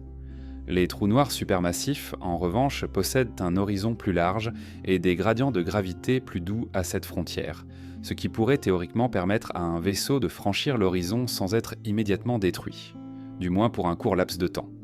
Les astrophysiciens étudient la région entourant les trous noirs à l'aide de télescopes comme l'Event Horizon Telescope, qui a produit en 2019 la première image de l'ombre d'un trou noir dans la galaxie M87. Cette ombre cerclée d'un anneau de lumière déformé par la gravité extrême est l'illustration visuelle de la courbure de l'espace-temps. Les photons qui composent cet anneau ont été piégés et retardés par la gravité, voyageant sur des trajectoires courbes avant de nous parvenir.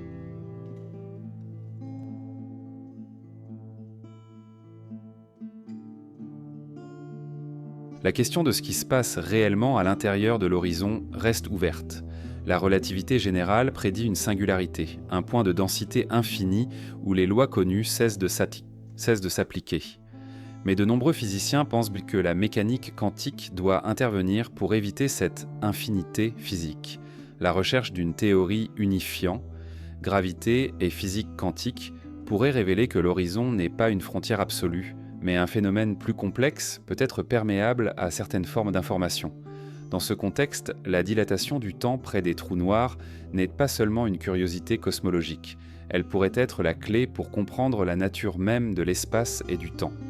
Si le temps peut se déformer à ce point, cela signifie que notre perception linéaire est une simplification, adaptée à notre environnement terrestre, mais incomplète face à la réalité profonde de l'univers.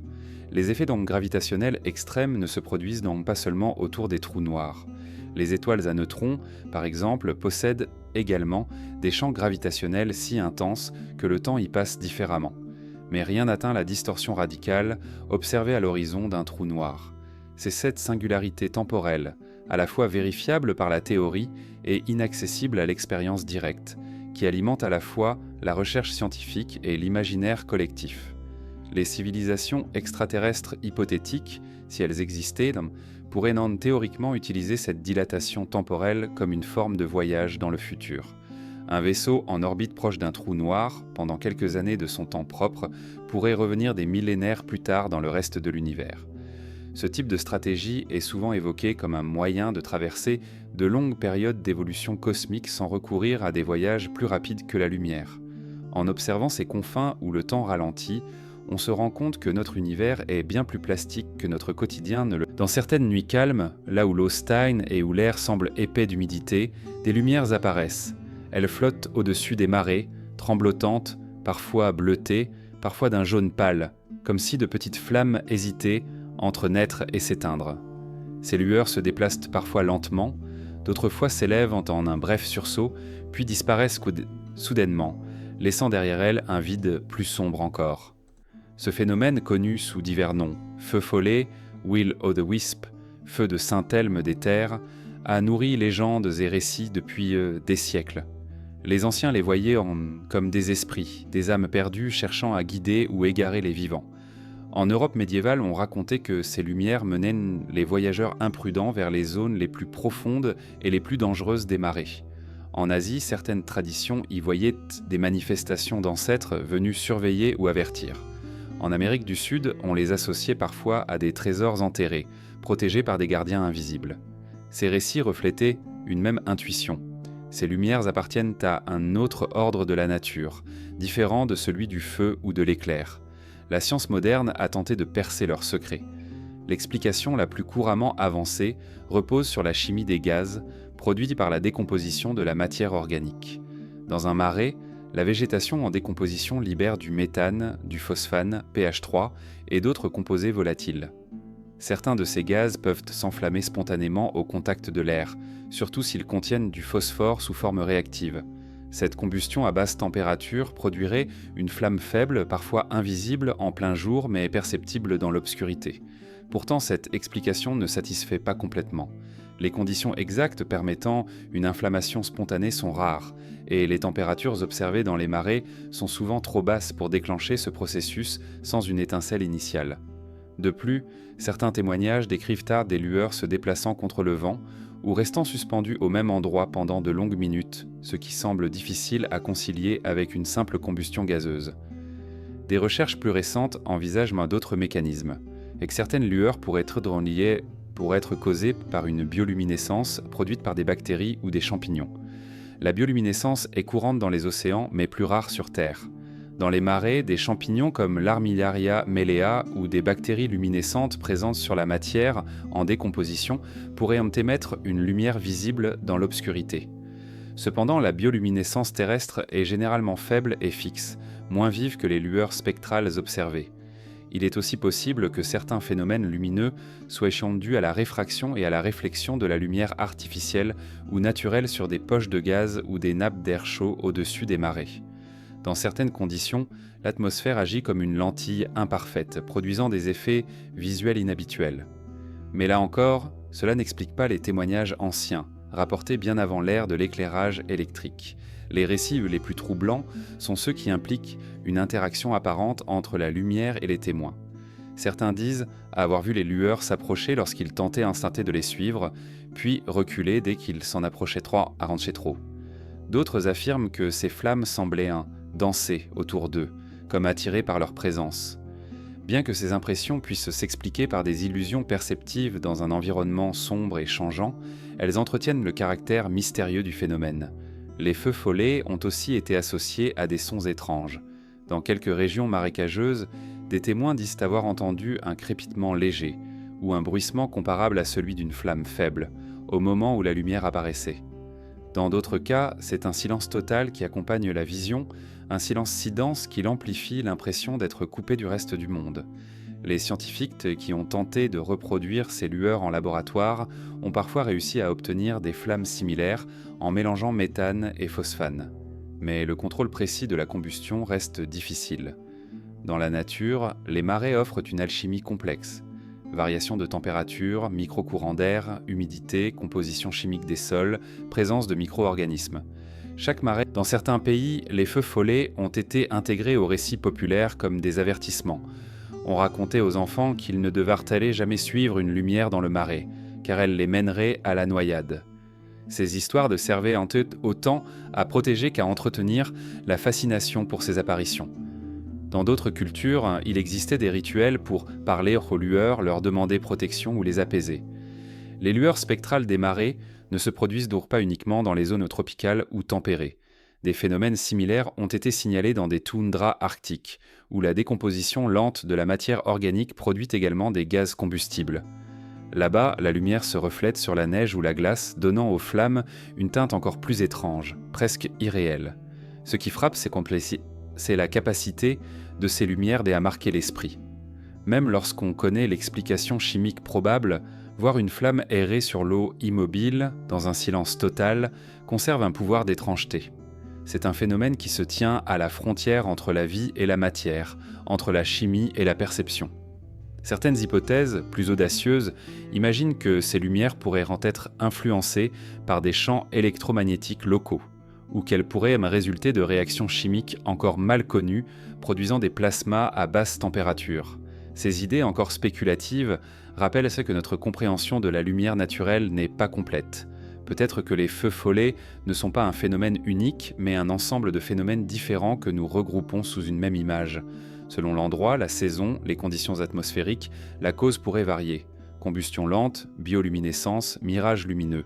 Mais c'est leur apparente autonomie, leur capacité à se manifester comme des entités indépendantes qui leur donne ce caractère fantomatique. Et si dans les marées, il est difficile de démêler ce qui relève de la chimie, de la biologie ou de l'optique, il existe ailleurs sur Terre un autre mystère lumineux, inscrit non pas dans l'air ou l'eau, mais dans la pierre. Des signes gravés depuis des siècles, porteurs de langues que plus personne ne parle et que personne, malgré tous les efforts, n'a encore réussi à déchiffrer. C'est vers ces langues partout sur la planète, des pierres, des tablettes et des manuscrits portent les traces d'écriture que nul ne sait lire. Elles sont là, offertes aux yeux, mais muettes à l'esprit. Chaque signe semble vouloir dire quelque chose, mais le sens se dérobe comme une voix étouffée par les siècles. Ces langues disparues sont des portes closes sur des mondes anciens, et chaque tentative de les ouvrir révèle autant de questions que de réponses. Certaines de ces écritures sont connues depuis longtemps. Sankoesileka étudiées par des générations d'archéologues et de linguistes, sans que leurs secrets aient été percés. L'exemple le plus célèbre est peut-être celui de l'écriture de l'Indus, apparue dans une civilisation florissante il y a plus de 4000 ans dans ce qui est aujourd'hui le Pakistan et le nord-ouest de l'Inde. Des centaines de sceaux et de tablettes portent de petits symboles gravés, souvent accompagnés de représentations d'animaux. Mais malgré des décennies de recherche, personne ne sait quelle langue ces signes transcrivent, ni même s'ils représentent un langage complet ou un système plus restreint, comme un ensemble de symboles religieux ou administratifs. Une autre énigme célèbre est celle du disque de Phaistos, découvert en Crète en 1908. Cette petite tablette d'argile, datant probablement du 2e millénaire avant notre ère millénaire avant notre ère, est couverte de symboles imprimés en spirale. Ces symboles, réalisés à l'aide de sceaux, constituent l'un des premiers exemples connus d'impression en série. Pourtant, aucun autre texte comparable n'a été trouvé, ce qui rend toute tentative de traduction extrêmement difficile. Les spécialistes se heurtent au problème fondamental des écritures isolées. Sans corpus suffisant, impossible de comparer les occurrences, d'identifier des mots ou des structures grammaticales. Le manuscrit de Voynich, quant à lui, est un cas à part. Découvert au début du XXe siècle, il se présente comme un livre de près de 240 pages, illustré de plantes inconnues, de diagrammes astronomiques étranges et de figures humaines dans des poses mystérieuses. Le texte, écrit dans un alphabet inédit, ne ressemble à aucune langue connue. Des cryptographes, y compris ceux de l'armée américaine, ont tenté de le déchiffrer, en vain. Les analyses statistiques montrent que le texte possède une structure interne, ce qui suggère qu'il n'est pas du pur hasard. Mais s'agit-il d'un langage chiffré, d'une langue inventée ou d'un canular élaboré ? L'absence de réponse continue d'alimenter les spéculations. Parfois, l'obstacle ne vient pas seulement du manque d'exemples, mais aussi du fait que la langue a disparu sans laisser de descendants. Lorsque les Égyptiens ont perdu la connaissance des hiéroglyphes, il fallut attendre la découverte de la pierre de Rosette pour les redécouvrir. Celle-ci contenait un même texte en grec, en démotique et en hiéroglyphes, permettant une correspondance.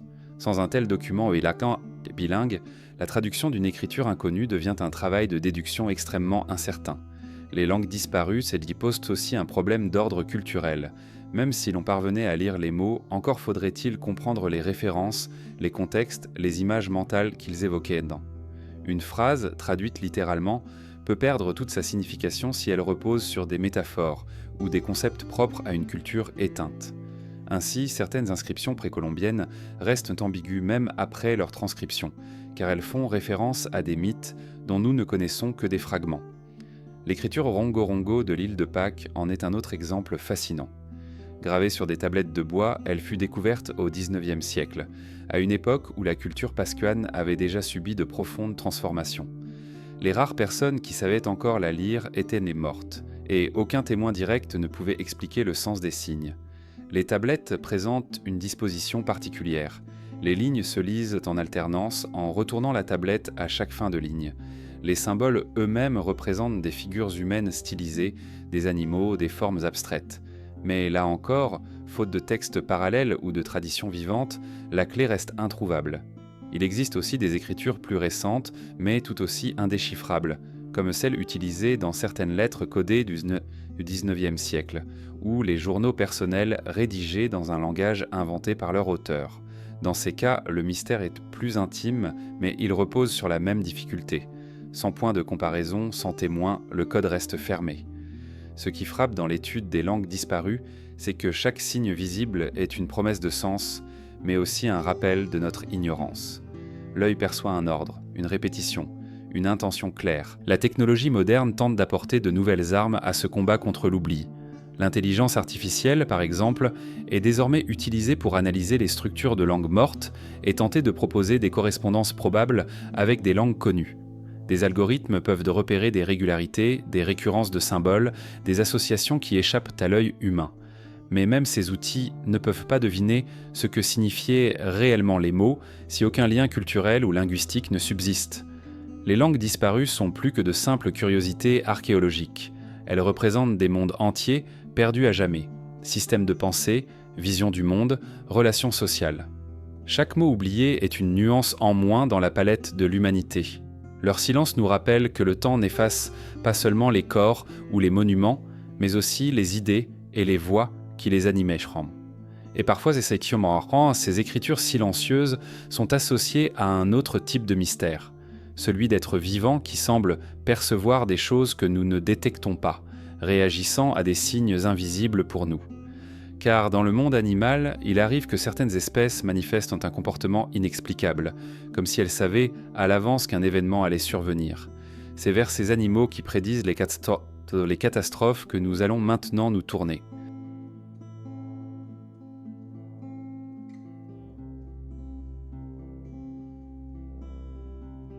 Depuis des siècles, les hommes observent les animaux dans l'espoir d'y lire des signes avant-coureurs de changement ou de danger. Dans les campagnes comme sur les côtes, dans les forêts comme dans les déserts, il existe une mémoire collective faite de récits, où les bêtes auraient enfui avant un tremblement de terre, quitté les hauteurs avant une avalanche, ou cessé brusquement de chanter à l'approche d'une tempête. Ces histoires, transmises de génération en génération, ont longtemps été considérées comme du folklore.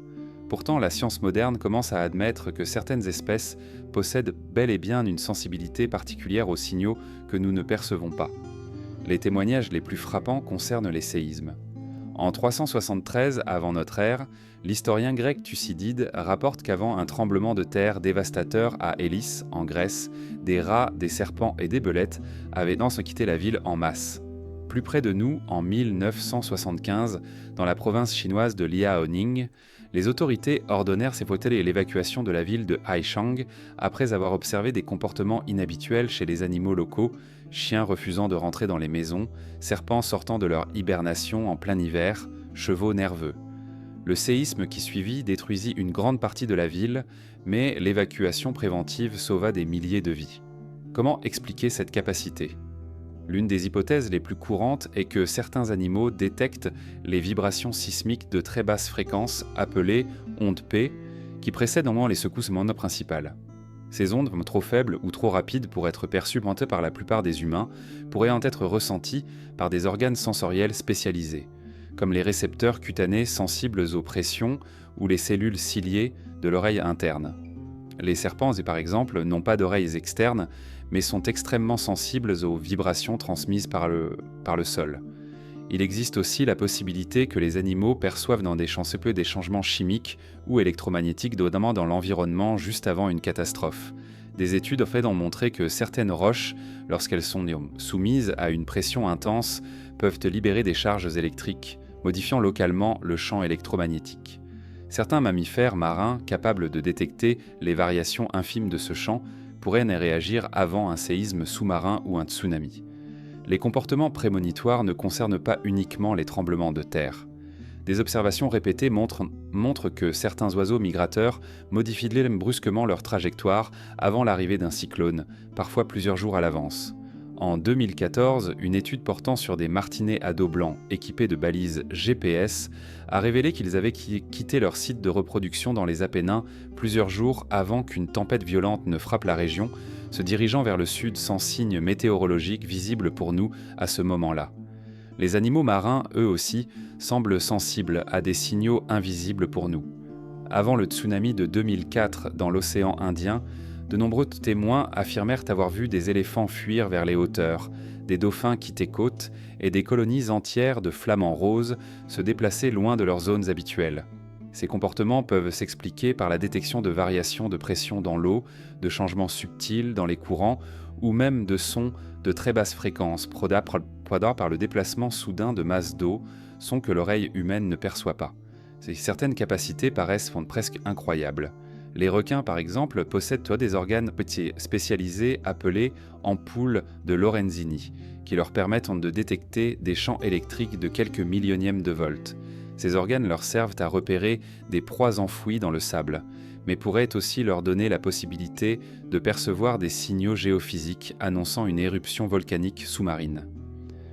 La difficulté pour la science est de distinguer entre anecdotes et preuves systématiques.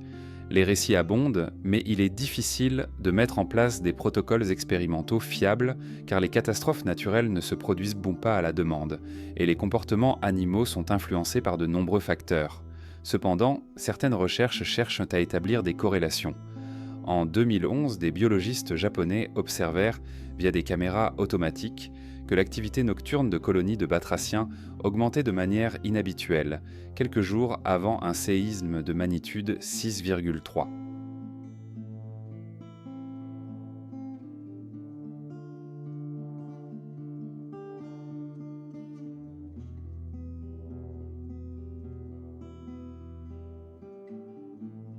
D'autres études tentent d'utiliser ces comportements comme système d'alerte précoce. Des réseaux d'observation associant bergers, pêcheurs et éleveurs à des bases de données pourraient théoriquement détecter des anomalies comportementales à grande échelle. Dans certaines régions de Chine et d'Indonésie, des programmes pilotes encouragent les populations à signaler les comportements étranges d'animaux domestiques ou sauvages afin de les recouper avec des données sismologiques et météorologiques. Les cultures traditionnelles ont souvent intégré cette idée dans leur rapport au monde naturel. Les Polynésiens, navigateurs experts, observaient les oiseaux de mer et les dauphins pour anticiper les tempêtes. Les peuples autochtones d'Amérique du Nord prêtaient attention aux migrations inhabituelles des bisons ou aux cris anormaux des coyotes comme avertissement. Dans ces contextes, la frontière entre observation empirique et croyance spirituelle est mince, mais elle a permis à des communautés entières de survivre dans des environnements imprévisibles. Il est possible que certaines de ces perceptions animales soient héritées d'une époque où l'instinct de survie exigeait une sensibilité accrue aux signaux de l'environnement. Chez l'homme, ce type de perception pourrait s'être atténué au fil de l'évolution, remplacé par la technologie et l'analyse rationnelle. Les animaux, eux, auraient conservé ces aptitudes, affinées par la sélection naturelle. La perspective que des animaux puissent détecter l'imminence d'événements géophysiques soulève aussi une question plus vaste. Jusqu'où notre planète émet-elle des signaux avant une catastrophe? Et combien d'entre eux nous échappent simplement parce que nous ne possédons pas les sens adaptés? Nous savons que la Terre tremble, gronde et change dans l'obscurité totale des grandes profondeurs marines, là où la lumière du soleil ne parvient jamais, tout semble d'abord silencieux. Pourtant, pour qui sait écouter, l'océan profond est un monde sonore d'une richesse insoupçonnée. Les abysses vibrent de cris, de pulsations, de grincements et de grondements, produits par des créatures que nous ne voyons pas et par des phénomènes physiques que nous comprenons à peine. Parmi cette symphonie étrange, certains sons échappent à toute identification. Des bruits enregistrés par nos instruments, parfois répétitifs, parfois uniques, dont l'origine reste inconnue. Les océans ont longtemps été un territoire d'exploration visuelle limité, mais acoustiquement, ils sont étudiés depuis des décennies. Dès la guerre froide, les réseaux d'hydrophones sous-marins installés pour surveiller les sous-marins nucléaires commencèrent à capter des sons qui ne correspondaient à aucune activité humaine connue. Des bruits si puissants qu'ils pouvaient être détectés à des milliers de kilomètres, se propageant à travers ce que les océanographes appellent le canal SOFAR, une couche d'eau où les ondes sonores voyagent très loin grâce à une combinaison particulière de température et de pression. L'un des sons les plus célèbres, enregistré en 1997 par la NOAA, fut baptisé Bloop. C'était un bruit extrêmement puissant, à basse fréquence quark, qui semblait provenir d'une zone isolée du Pacifique Sud, près du point Nemo, la région la plus éloignée de toute terre émergée. L'analyse initiale fit naître des spéculations. Pouvait-il s'agir du cri d'une créature marine gigantesque, plus grande que tout ce que nous connaissons ? Plus tard, certains scientifiques suggérèrent qu'il s'agissait probablement du bruit de la glace se fracturant, produit par un iceberg se brisant ou raclant le fond marin. Mais cette explication n'a jamais été confirmée de façon définitive, et le mystère persiste, nourri par l'ampleur et la singularité du son. D'autres sons, enregistrés par le même réseau d'hydrophones, portent des noms évocateurs. Julia, Amphotrain, Slowdown, Upsweep. Chacun possède sa signature acoustique unique. Julia, captée en 1999, ressemblait à une longue plainte modulée, audible sur plusieurs minutes. Slowdown, enregistré en 1997, présentait un déclin régulier de fréquence et d'amplitude, comme un moteur géant qui s'arrêterait lentement. Les chercheurs pensent que certains de ces sons peuvent provenir d'activités glaciaires, d'éruptions volcaniques sous-marines ou de glissements de terrains abyssaux. Mais pour d'autres, aucune cause claire n'a encore été trouvée. Les abysses abritent aussi des sons produits par la vie. Les cétacés, baleines bleues, rorquals communs, cachalots émettent des vocalisations puissantes qui traversent l'océan. Certaines de ces communications restent mal comprises. Les chants des baleines à bosse, par exemple, suivent des motifs complexes qui évoluent avec le temps, comme s'il s'agissait de véritables compositions musicales collectives. Mais parfois, des hydrophones captent des séquences sonores qui ne correspondent à aucun chant connu, comme si elles provenaient d'espèces encore non répertoriées. Les profondeurs marines sont aussi le théâtre de phénomènes physiques capables de produire des sons étranges. Les cheminées hydrothermales, par exemple, émettent des bulles et des grondements lorsque l'eau surchauffée entre en contact avec l'eau froide environnante. Ces systèmes peuvent générer des pulsations acoustiques rythmiques, perceptibles à des kilomètres. Les séismes sous-marins, fréquents le long des dorsales océaniques, libèrent eux aussi des ondes sonores. Mais certains enregistrements montrent des signatures qui ne correspondent à aucune activité géologique connue, ni à aucun animal identifié. La difficulté de comprendre ces bruits tient à l'immensité et à l'inaccessibilité des abysses. La plupart des hydrophones ne peuvent pas localiser précisément la source d'un son à moins qu'il ne soit capté simultanément par plusieurs stations éloignées. De plus, les profondeurs sont si peu explorées visuellement que même si l'on identifie la zone d'émission, il est rare de pouvoir y envoyer rapidement un véhicule d'exploration. Le temps que celui-ci arrive, le phénomène a souvent disparu. Il faut aussi rappeler que l'eau transporte le son différemment de l'air. Les basses fréquences y se déplacent très loin, mais elles portent peu d'informations précises sur la source. Ainsi, un bruit enregistré au milieu de l'Atlantique pourrait avoir été produit à des centaines de kilomètres de là.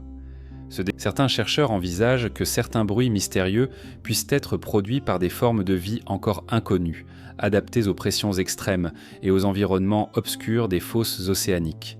La biomasse des abysses est encore largement sous-estimée, et chaque expédition apporte son lot de découvertes. Poissons aux formes étranges, méduses bioluminescentes, crustacés aux comportements inédits. Imaginer qu'une créature inconnue puisse produire un signal acoustique puissant n'a rien d'impossible. Mais il est aussi possible que certains de ces sons soient les signatures d'événements rares et spectaculaires, l'effondrement d'une paroi sous-marine, l'éruption d'un volcan abyssal ou encore la libération soudaine de poches de gaz piégées sous les sédiments. Ces événements peuvent générer des ondes sonores qui, par leur intensité et leur fréquence, se distinguent nettement du bruit de fond habituel. La fascination pour ces bruits tient aussi à leur dimension presque narrative. Écouter un enregistrement comme celui du blop ou du train donne l'impression d'entendre un langage étranger, une communication qui ne nous est pas destinée. Cela évoque, dans l'histoire humaine, l'écriture est souvent considérée comme l'empreinte durable d'une civilisation. C'est elle qui, par ses archives, ses récits, ses lois, nous transmet l'écho des voix disparues. Pourtant, certaines sociétés, florissantes et complexes, n'ont laissé aucune trace écrite. Ou, si elles l'ont fait, ces traces ont été perdues ou demeurent indéchiffrables. Ces civilisations muettes défient notre manière habituelle de comprendre le passé. Elles nous obligent à lire autrement, dans la pierre, dans la terre, dans les vestiges matériels, les indices d'un monde dont nous ignorons la langue. Les archéologues parlent parfois de culture préhistorique ou protohistorique, mais ces termes masquent une réalité plus subtile. Certaines de ces civilisations n'étaient pas dépourvues d'organisations politiques, de hiérarchies sociales ou d'art élaborés. Elles possédaient un système économique, des croyances et des réseaux d'échanges à longue distance. Ce qui manque, ce n'est pas la complexité, mais le récit écrit qui en attesterait. Un exemple frappant est celui de la civilisation de Caral, au Pérou, datée d'environ 3000 avant notre ère. C'est l'une des plus anciennes sociétés urbaines des Amériques, avec des centres cérémoniels imposants, des pyramides monumentales, des places circulaires et des réseaux de villages interconnectés. Pourtant, aucun document écrit n'a été retrouvé. Les chercheurs doivent reconstituer leur organisation à partir de l'architecture, des restes alimentaires, des objets rituels. Les cordelettes nouées, connues sous le nom de quipus, utilisées par les civilisations andines plus tardives, n'ont pas été découvertes à Caral et rien n'indique qu'un système de notation équivalent ait existé. Sur un autre continent, la civilisation de la vallée de l'Indus, entre 2600 et 1900 avant notre ère, a laissé de splendides villes planifiées. Mohenjo-Daro, Harappa, avec des rues rectilignes, des systèmes d'égouts et des bâtiments publics imposants. Elle a produit des sceaux gravés de symboles énigmatiques, mais aucun texte long. Si ces symboles constituent une écriture, elle reste non déchiffrée à ce jour, et nous ignorons même si elle transcrivait une langue parlée ou s'il s'agissait simplement de marques commerciales ou religieuses.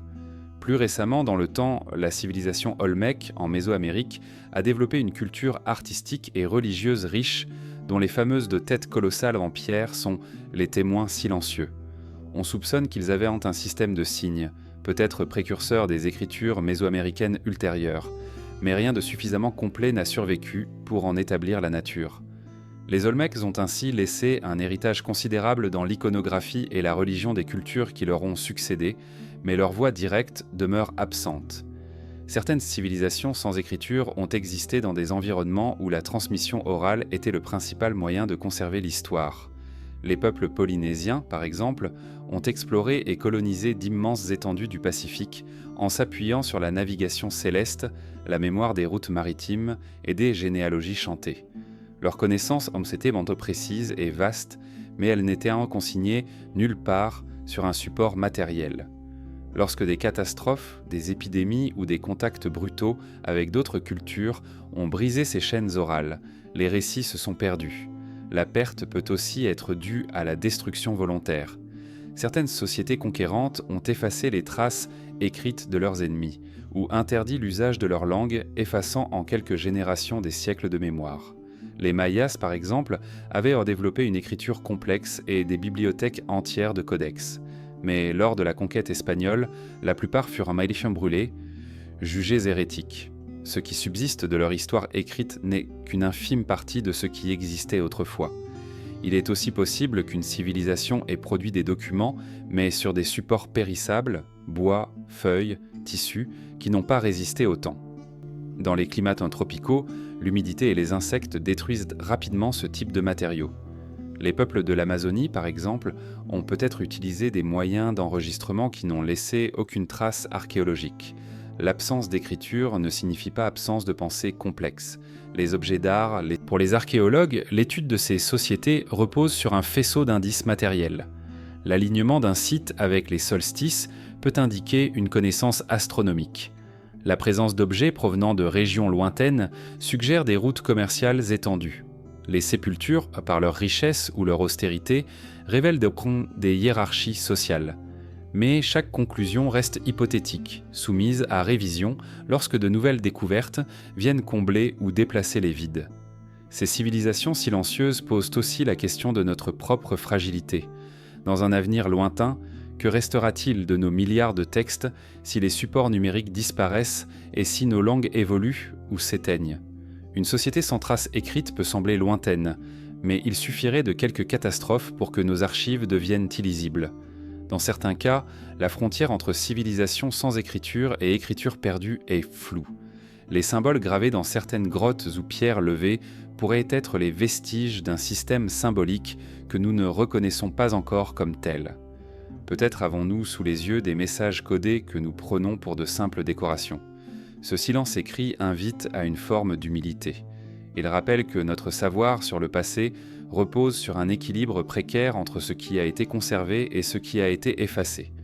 Les civilisations sans écriture, ou dont l'écriture nous échappe, sont des continents immergés dans l'océan du temps.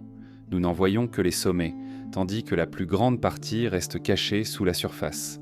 Et parfois, parmi les rares indices qu'elle nous laisse, on trouve des témoignages visuels d'événements si étranges qu'ils semblent défier les lois de l'optique. Des visions fugitives dans le désert ou sur la mer, où des paysages entiers apparaissent là où il ne devrait y avoir que vide. Ces mirages impossibles sont un autre mystère que nous allons maintenant explorer.